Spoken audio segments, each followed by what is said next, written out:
कुछ 150 सालों से मनुष्य पृथ्वी को हर तरह से प्रदूषित करता आ रहा है, जिसमें पेड़ काटने से लेकर हवा में प्रदूषण फैलाना सब आता है। और इन सभी चीजों की वजह से ग्लोबल वार्मिंग भी होती आ रही है, जिसके कारण पृथ्वी पर पाई जाने वाली बर्फ पिघल रही है। और कुछ समय बाद अगर प्रकृति ने इससे बचने के लिए कदम उठाए तो वो मनुष्य के साथ साथ पृथ्वी पर मौजूद हर जीव जंतु के लिए भी जानलेवा साबित हो सकता है। जरा सोचिए, अगर पृथ्वी की पूरी बर्फ पिघल जाए तो दुनिया में पाए जाने वाले सभी कॉन्टिनेंट्स पानी में कई किलोमीटर्स नीचे डूब जाएंगे और हमें रहने के लिए पृथ्वी पर फिर कुछ हजार सालों बाद ही जगह मिल पाएगी। तो क्या हम पृथ्वी को इस कदर खराब कर देंगे कि हमें दूसरे ग्रहों पर अपना घर बनाना पड़े? और अगर हाँ, तो वो कौन सा ग्रह होगा और कितने समय में हम ऐसा कर पाएंगे? क्या हो अगर हम मंगल ग्रह को ही हमारा दूसरा घर बना लें? पृथ्वी पर मौजूद साइंटिस्ट्स और कुछ बड़ी स्पेस एजेंसीज मार्स को रहने लायक बनाने के लिए पूरी मेहनत से लगी हुई हैं। इलॉन मस्क तो ये तक कह चुके हैं कि मार्स जाकर मैं अपनी बची हुई जिंदगी बिताना चाहता हूं। और इसी गोल को अचीव करने के लिए स्पेसएक्स 2024 से 2025 के बीच में अपने स्पेस रॉकेट्स मार्स पर भेजने वाले हैं, जिसमें दुनिया के पहले मनुष्य मंगल ग्रह पर जाएंगे। कुछ 50 साल बाद ऐसा कदम उठाया जा रहा है। 50 साल बाद इसलिए क्योंकि आज से ठीक 50 साल पहले दुनिया के पहले मनुष्य नील आर्मस्ट्रांग ने चंद्रमा पर एक हिस्टोरिकल कदम रखा था, जिसके बाद कुछ 11 लोग ही चंद्रमा पर गए हैं। और तब से अब तक दूसरे किसी भी चंद्रमा या किसी भी ग्रह पर कोई भी मनुष्य नहीं गया है। अगर गए हैं तो सिर्फ मैन मेड रोबोट्स। लेकिन मार्स ही क्यों हम सिर्फ मार्स को ही अपना दूसरा घर बनाना चाहते हैं? ऐसा इसलिए क्योंकि पृथ्वी की तरह ही कुछ करोड़ों सालों पहले मार्स पर भी पानी हुआ करता था और साइंटिस्ट्स का मानना है कि जहां पानी वहीं जीवन। मार्स पर पानी की कॉन्फर्मेशन हमें मंगल ग्रह पर भेजे गए नासा के सभी रोवर्स द्वारा मिली। इन रोवर्स को भेजा ही इसलिए गया था ताकि मंगल पर किसी भी प्रकार के जीवन की संभावना को ढूंढा जा सके, और इनकी मदद से हमें हमारे पड़ोसी प्लैनेट के बारे में काफी जानकारी भी मिली है। मंगल पर पानी का प्रूफ इस पर पाई जाने वाली वैलीज यानी कि खाइयां, पत्थरों के कुछ ऐसे फॉर्मेशंस जो सिर्फ और सिर्फ पानी से ही बन सकते हैं, और लेक बेड्स पाए जाने से मिले।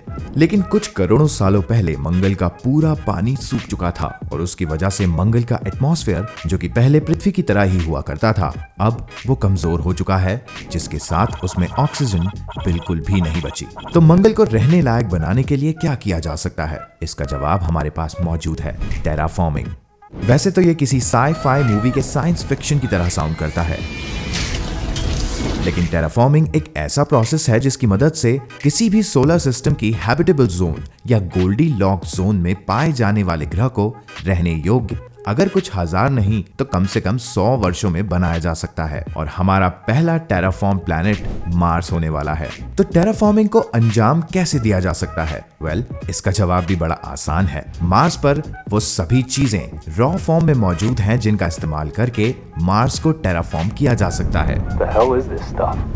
तो वो क्या चीजें हैं जिनकी मदद से हम मार्स को टेराफॉर्म कर सकते हैं? साइंटिस्ट का कहना है कि मार्स को रहने लायक बनाने के लिए पहले उसका एटमॉस्फेयर थोड़ा गर्म करना पड़ेगा, क्योंकि अभी मंगल का टेम्परेचर दिन में -80 डिग्री सेल्सियस तक जाता है और इसके पोल्स पर तो सर्दियों में -195 डिग्री सेल्सियस तक का टेम्परेचर गिर जाता है, जो कि वहां हमें बिना किसी प्रोटेक्टिव गियर के 1 सेकंड में बर्फ में बदल सकता है। तो साइंटिस्ट ने वहां के तापमान को गर्म करने के लिए ऐसा निर्णय लिया था कि मार्स पर हाइड्रोजन बॉम्ब का विस्फोट किया जाए, या तो एस्ट्रॉइड बेल्ट से कुछ एस्ट्रॉइड्स को मार्स की तरफ धकेल दिया जाए ताकि एस्ट्रॉइड्स का मंगल पर टकराने से जो फ्रिक्शन पैदा होगा वो पूरे ग्रह को गर्म कर देगा। और थियोरेटिकली ये सही भी था, लेकिन प्रैक्टिकल नहीं होने के कारण इस प्लान को ड्रॉप कर दिया गया और एक ऐसा तरीका निकाला जो कि हम हमारी पृथ्वी पर ही काफी समय से इस्तेमाल करते हुए आ रहे हैं। और वैसे अगर देखा जाए तो ये तरीका पृथ्वी के लिए बिल्कुल ठीक नहीं है, पर मार्स पर इस तरीके को अपनाने का फायदा बिल्कुल हो सकता है और हमारी पृथ्वी पर कुछ 150 सालों से हम इसे करते आ रहे हैं।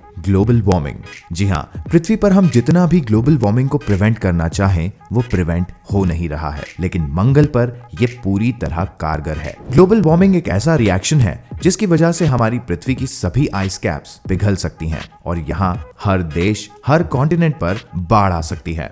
मंगल पर ग्लोबल वार्मिंग को इफेक्टिव बनाने के लिए कुछ फैक्ट्रीज कंस्ट्रक्ट करना पड़ेंगी जिनका काम सिर्फ और सिर्फ मंगल के एटमॉस्फेयर में ग्रीन हाउस गैसेस एमिट करने का रहेगा। वहां की जाने वाली ग्लोबल वार्मिंग धीरे धीरे मंगल के एटमॉस्फेयर को गर्म करना शुरू कर देंगी, जिसकी वजह से मंगल के टेम्परेचर्स हैबिटेबल होने लगेंगे, यानी कि रहने लायक होने लगेंगे। उन फैक्ट्रीज में से ग्रीन हाउस गैसेस का एमिशन होगा, लेकिन ग्रीन हाउस गैसेस का एमिशन फॉसिल फ्यूल्स को जलाने से ही हो पाता है, जो वैसे तो हमारी पृथ्वी के लिए अच्छा नहीं है, लेकिन इस केस में मार्स के लिए काफी अच्छा साबित हो सकता है। लेकिन पृथ्वी से फॉसिल फ्यूल्स को मार्स तक ले जाना बहुत ही महंगा हो सकता है और फॉसिल फ्यूल्स के जलने से जो CO2 यानी कि कार्बन डाइऑक्साइड का एमिशन होगा, उससे हजारों सालों के बाद ग्लोबल वार्मिंग मंगल पर संभव हो पाएगी। लेकिन ऐसा करने की जरूरत नहीं पड़ेगी, क्योंकि मार्स पर ही कुछ ऐसे मटेरियल्स पाए जाते हैं जिनकी मदद से कार्बन डाइऑक्साइड एमिशन पॉसिबल हो पाएगा और वो भी पृथ्वी के मुकाबले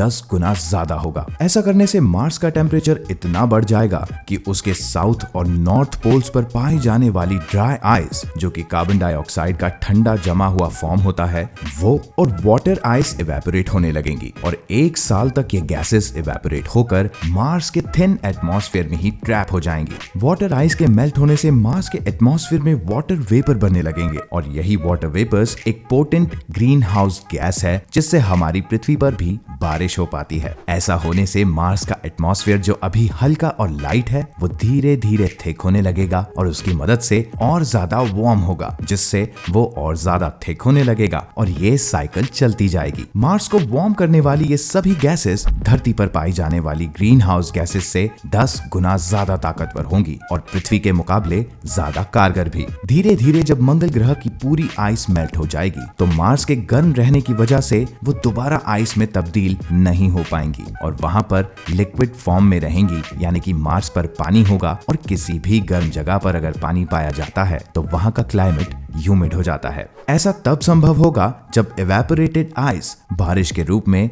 मार्स पर बरसने लगेंगी। मार्स पर पहली बार कई करोड़ों सालों बाद पानी की बारिश शुरू होगी और धीरे धीरे गहरी जगहों पर पानी भरने लगेगा। मार्स पर मौजूद खाली वाटर डिप्रेशंस, लेक बेड्स और क्रेटर्स धीरे धीरे पानी से भरने लगेंगे, जो करोड़ों सालों से सूखे पड़े हैं। हाई एलिवेशन वाली ठंडी जगहों पर बारिश की जगह स्नोफॉल होगा, लेकिन सिर्फ पानी के होने से ही इंसान वहां नहीं रह पाएगा, यानी कि हमारे वहां रहने या सांस लेने के लिए अभी कोई ऑप्शन नहीं है, कारण वहां ऑक्सीजन नहीं है। तो टेराफॉर्मिंग की प्रोसेस में पहले हमने लाल ग्रह को नीला तो कर दिया, लेकिन अब उसे नीला रखने के साथ साथ हमें उसे हरा भी करना पड़ेगा और हरा करने के लिए जरूरी है कि वहां पेड़ पौधे उगाए जाएं। एक बार मार्स पर पानी आ गया और कार्बन डाइऑक्साइड वहां के एटमॉस्फेयर में पूरी तरह फैल जाएगी, उसके बाद वहां पेड़ पौधे उगाए जा सकते हैं, लेकिन ये भी कोई आसान टास्क नहीं है। ये एक मुश्किल और बेहद लंबा प्रोसेस होगा। ऐसा इसलिए क्योंकि हवा में सिर्फ कार्बन डाइऑक्साइड होना ही प्लांट्स के लिए जरूरी नहीं होता, बल्कि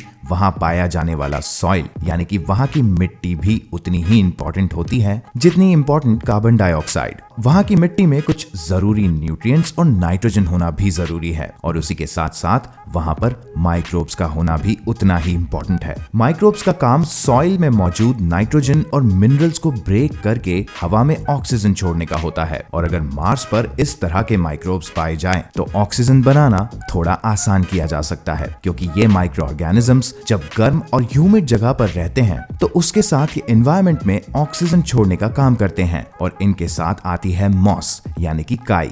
ये हरे रंग की फिसलन भरी काई आपने किसी वाटर स्ट्रीम, नदी या किसी लेक बेड या वाटरफॉल के आसपास जरूर देखी होगी। वैसे तो अगर हमारे घर पर भी ये कहीं दिख जाए तो हम एसिड से इसे साफ कर देते हैं, लेकिन यही काई हमारी पृथ्वी के लिए इतनी ही इम्पोर्टेंट है जितनी की हवा और पानी। इस काई का मेन काम होता है किसी भी ऑर्गेनिक चीज को मिट्टी में कन्वर्ट करना और मार्स को टेराफॉर्म करने के लिए भी ये काई बहुत इंपॉर्टेंट है। इंपॉर्टेंट इसलिए क्योंकि यही काई मार्स पर पाए जाने वाले पत्थरों और रेत को मिट्टी में कन्वर्ट करके दूसरे पेड़ पौधों के लिए पोषक मिट्टी का निर्माण करेगी। इसकी खास बात यह है कि ये हाई रेडिएशन वाली जगहों से लेकर लो एल्टीट्यूड और लो प्रेशर वाली जगहों पर बड़े आराम से सर्वाइव कर सकती है, वो भी बहुत कम पानी के उपयोग से। तो हो सकता है कि ये काई भी मनुष्य की सैल्वेशन बन सके। काई का जीवन निर्भर करता है सूरज की किरणों और कार्बन डाइऑक्साइड पर, और ये दोनों ही चीजें मार्स के एटमॉस्फेयर में बहुत ज्यादा तादाद में पाई जाती है, जो इस थ्योरी को भी कंफर्म करता है कि अगर मार्स पर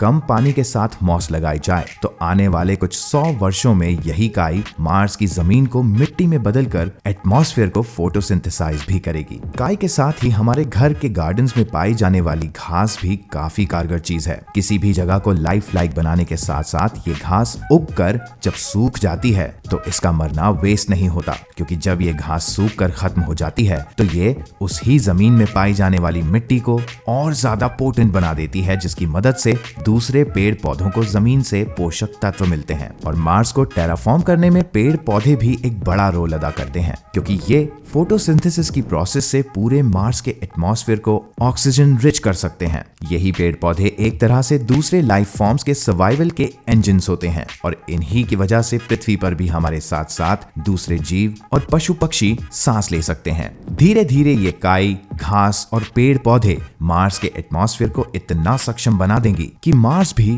पृथ्वी की तरह ही मनुष्य के लिए कुछ 100 सालों में जीने और सांस लेने लायक बन जाएगा, और हमारी आगे आने वाली पीढ़ियां मार्स और पृथ्वी पर आने जाने और रहने लगेंगी। इसके साथ इससे हमारी पृथ्वी और हमारी आने वाली पीढ़ियों को भी काफी फायदा पहुंचेगा। यहाँ पोल्यूशन कुछ हद तक कम होगा, पेड़ पौधों की इम्पोर्टेंस इंसान और अच्छे से समझेगा, और पृथ्वी को मरने से बचाया जा सकेगा, जिसके साथ हमें हमारी ही वजह से हमारे ही सोलर सिस्टम में मौजूद एक दूसरा ग्रह भी मिल जाएगा, जिसे हम अपना घर कह सकेंगे। आगे आने वाले वीडियो में मैं आपको बताऊंगा कि स्पेसएक्स और नासा मिलकर मार्स पर जाने के लिए जो योजना बना रहे हैं उसे किस तरह एग्जीक्यूट किया जाएगा, और किस तरह स्पेस ट्रैवल को कमर्शियलाइज किया जाएगा, ताकि ना सिर्फ एस्ट्रोनॉट्स बल्कि एक कॉमन मैन यानी कि आप और मैं भी आने वाले समय में बड़ी ही आसानी से स्पेस ट्रैवल कर पाएंगे। वीडियो खत्म करने से पहले मैं आपको बता दूं कि झन्नाट फैक्ट्स के साथ मैं अपने दूसरे चैनल मैडकैप मनीष पर रोज लाइव आता हूं, और अगर आप गेमिंग में इंटरेस्टेड हैं